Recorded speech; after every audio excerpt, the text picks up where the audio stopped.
Vážení návštevníci, stojíte pred slovenským orlojom v Starej Bystrici.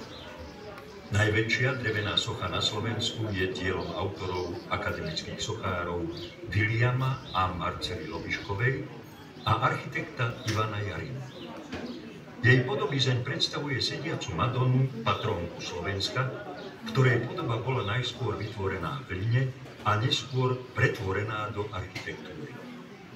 Tvarovanie diela v šídlovej konštrukcii bolo možné vďaka 80 dreveným ramenám, ktoré tvoria plášť orloja.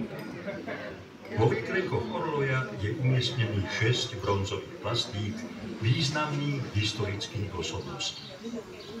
Vo vrchnej časti je to knieža Pribina a kráľ Svetopluk, pod nimi kodifikátori slovenského jazyka Anton Bernolák a Ľudovít Štúr a po stranách politické osobnosti 20. storočia Milan Rastislav Štefánik a Andrej Hruba. Drapéria je zhotovená zo slovenského kameňa riolit. Jej horná časť je vytesaná v tvare opony, dolná časť obsahuje kruhové otvory, ktorých sú zložené priehľadné tabuľky zo zlatého onyxu, jediného slovenského mramoru, ktorý sa ťaží v lomoch pri Levici. Z riolitu je zhotovený aj portál vstupu do galérie. 7 slúb slovenských apoštolov, ktoré sa pohybujú každú celú hodinu, vytvorili akademickí sochári manželia Lobiškovci. Ide o svetcov, ktorých osudy boli spojené so Slovenskom. Svätý Cyril, svätý Metod, svätý Andrej Svorad, svätý Benedikt, svätý Gorazd, svätý Bystrík a svätý Vojtech. V tvárach svetcov sú zakódované podobizne významných slovenských osobností 19. a 20. storočia. Ich identita bude zverejnená až po smrti autorov orloja v ich testamente. Pôvodné sochy z toporového dreva od ľudového rezbára Petra Kuníka sú vystavené vo vonkajšej galérii z južnej časti budovy. Srdcom orloja je tzv. Astroláb, veľký astronomický ciferník, bez ktorého nemôže byť orloj orloj. Zložitý astronomický a hodinársky mechanizmus navrhla a zostrojila pražská firma Spel. Astronomické údaje sú špeciálne navrhnuté pre zemepisnú polohu Starej Bystrice. Nejde teda o kópiu iného.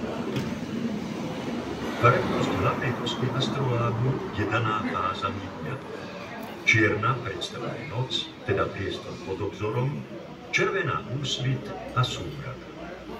Bledomodrá deň a teda oblohu, ktorú vidíme nad obzorom. Ručička so slnkom sa pohybuje po týchto poliach podľa toho, kde sa reálne slnko nachádza.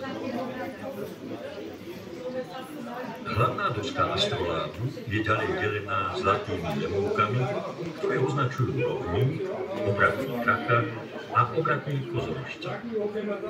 Počas decembrového zimného slnovratu sa slnko pohybuje po obratníku kozorožca a je najnižšie na oblohe. A naopak, počas júnového letného slnovratu sa slnko pohybuje po obratníku raka a je najvyššie na oblohe. Po rovníku sa slnko pohybuje dvakrát v roku, v deň jarnej a jesennej rovnodennosti. Zvislá zlatá lemovka predstavuje miestny poludník. Keď sa ručička so slnkom prekrýva s miestnym poludníkom, ide o tzv.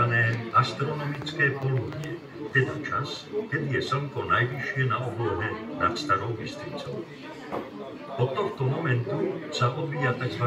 Pravý slnečný čas, ktorý ukazuje tmavomodrý ciferník na astrolábu.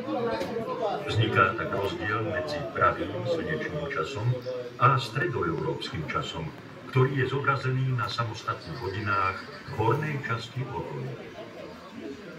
Orloj v Starej Bystrici, tak ako jediný z jestvujúcich orlojov na svete, ukazuje pravý slnečný čas. Okrem toho astroláb ukazuje polohu mesiaca na oblohe, fázy mesiaca a polohu slnka v znamení zverochu. Na vonkajšom okraji je tzv. Kalendárna doska, ktorá má 366 dielov a každý deň sa otočí o jeden diel. Významné slovenské sviatky a pamätné dni sú na kalendárnej doske označené červenou hviezdičkou. V obežičke orloja sú umiestnené dva zvony. Jeden zvon odbíja čas, druhý zvon vytvára zvukovú kulisu počas promenády apoštolov.